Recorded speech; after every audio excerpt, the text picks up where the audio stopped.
Hello people, and welcome to Crypto Exposed. Ripple gets electronic money institutions license in the UK. Okay guys, let's get into it.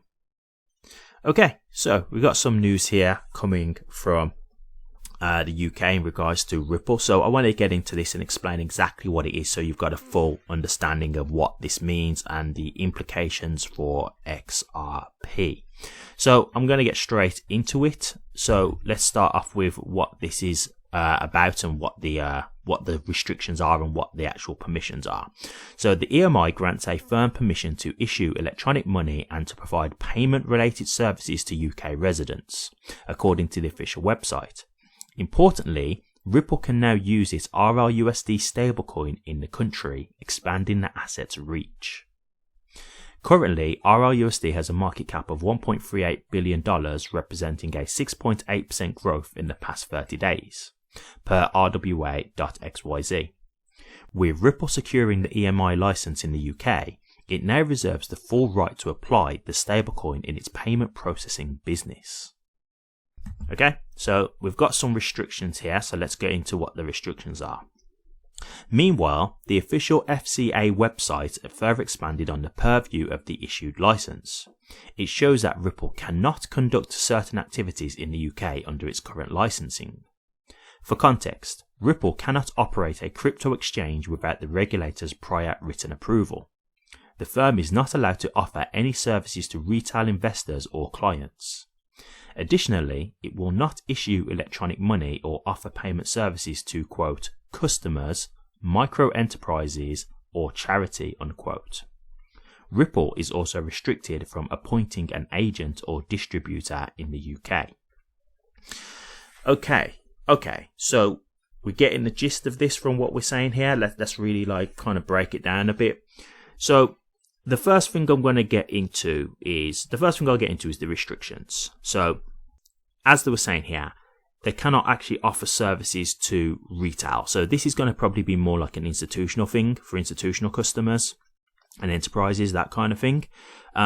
It's going to be for like the bigger type of companies, etc. Basically, I think it's going to be more like governments and institutions, banks, that kind of thing. I would assume, just going by what they're saying here.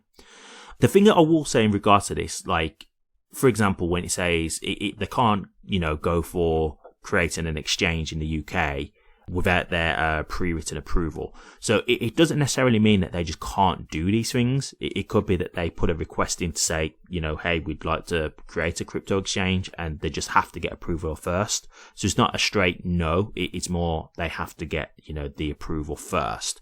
So you never know, like how it's saying here for now at the moment that they can't, sell to retail, etc. That doesn't necessarily have to be the case forever. It could be over time that these restrictions get relaxed, for example. And that wouldn't really surprise me, because I do think as crypto adoption gets stronger, like as we start to see more of that happening, that's where we'll probably start to see, more of the restrictions happening, because, crypto is getting more regulated. The rules are a lot more clearer. Things are getting more adopted in general, like people are using crypto more now, so it's becoming more of like a necessity now, it's becoming more essential. So I think that kind of thing could definitely help relax some of these restrictions. But I think at the moment this is more of a enterprise level, government level type of thing that we're talking about here. Okay, so the next thing we'll talk about here is in regards to what they're using. So clearly it says it's now in regards to RLUSD being able to expand its reach. So clearly the asset in question here we're talking about is RLUSD, the stablecoin. So let's just have an honest conversation in regards to that. Look, I've said this before. I'm not mad at Ripple creating their own stablecoin. I get it. Like, the stablecoins are a big thing, and I've said it before. I do just think stablecoins, unfortunately, just going by the reality of the situation, it's where the world is going. Like, it seems that banks are wanting to use stablecoins to do, cross-border payments and stuff like that, rather than using a bridge asset. I don't understand why, personally. Like, I've heard arguments for it, but I still feel like XRP is the most convenient factor, but it is what it is. Like, that's just the reality of the situation, right? So what I will say is, look, at the end of the day, if they're just doing what's popular out here and what everybody's wanting to use, then I can't blame them for doing that. I will say this, I would like to see some more things with what Ripple are doing to see it benefit XRP on a bigger scale, because my assumption here is obviously, yes, they're going to use RLUSD, but I would be assuming they will be using the RLUSD that's on the XRP ledger. If you ask me, if they was to choose to use like RLUSD on Ethereum, I would think that's pretty silly. I think it would be shooting themselves in the foot because, you know, yes, Ethereum is obviously the bigger chain. It's got the higher, you know, liquidity, etc., and users. But at the end of the day, you expanding RLUSD in that way is what can help XRP to get higher, you know, liquidity and whatnot available in the XRP ledger and to actually compete with Ethereum. So I can only assume that the RLUSD that would be using here would all be XRP ledger based. That would be my assumption. But yeah, like I will say this, like we've got a lot of things that Ripple have done last year, right? A lot of acquisitions, G Treasury, Hidden Road, you know, all these types of things that have been going on. I would definitely like to see the impacts of XRP directly correlated to these things, you know, because don't get me wrong, like I'm not here to now start changing my tune. I still think this is positive if it is the XRP ledger that's being used to handle the volume of RLUSD. But at the same time, I do think we need some things now that are a bit more XRP specific. So I do want to see like that kind of stuff happening now to see, you know, benefits to just XRP directly, because yes, obviously RLUSD being used on the XRP ledger will still indirectly help XRP through, you know, the burning of XRP, you know, being utilized in the ecosystem, more being utilized, you know, more volume, etc.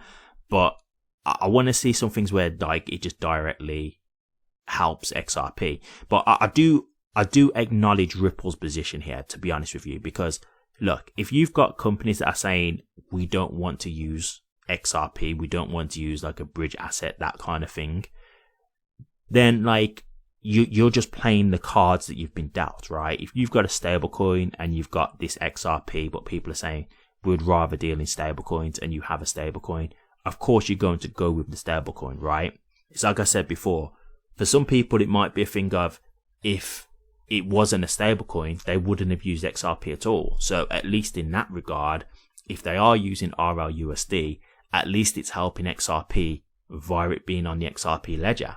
At least it's helping in that way. Whereas if they were completely against it, the XRP ledger wouldn't have been used at all. That just wouldn't have happened whatsoever.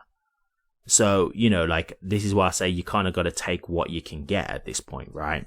So we'll definitely keep an eye on this. It is obviously positive overall, because the bigger Ripple gets, the more opportunities they've got to try and get XRP to be more successful. But like I say, like this isn't a direct XRP thing. It will help XRP indirectly, because again, I am going by the assumption that they will use the XRP ledger for this RLUSD volume. But it's not directly, hey, we're just using XRP for this, right? So that's just something that we've got to acknowledge. And as I say, you know, I do think over time things could get a lot more relaxed, and this could be where they could be able to potentially offer, you know, crypto services to retail as well. And who knows, like it could be a thing where, you know, if they were to offer services to retail, they could make incentives, right? They could say, hey, you know, use this and we'll give you XRP in terms of, you know, helping to get it more adopted or something like that, or trial this out and, you know, you'll get some RLUSD or whatever. Like, you know, they could just do little things and ideas that could help get it more adopted, get it more trialed, and have more people checking out the ledger and then thinking, hey, this is pretty cool. We want to use this for, you know, stuff going forward or whatever. So, you know, I'm not ruling that out. And that's why I'm saying, like, I think maybe over time, as we see this develop, it could get into something bigger, but we'll have to see. So that's it so far. As I say, I'll keep an eye on this. But, you know, overall, I don't want to kind of rain on the parade of it. It is a positive. You know, Ripple's growing. So that's obviously a positive, a bigger thing to see that they're getting into other countries and being able to expand. And it is going to add to, you know, XRP volume, etc. So, you know, got to take the small wins as well, right? So, yeah, that's my thoughts on it so far, but I'll keep an eye on this and keep you guys updated. Thank you very much for watching this. Please remember to like, comment, and subscribe. And hit that bell. Take care.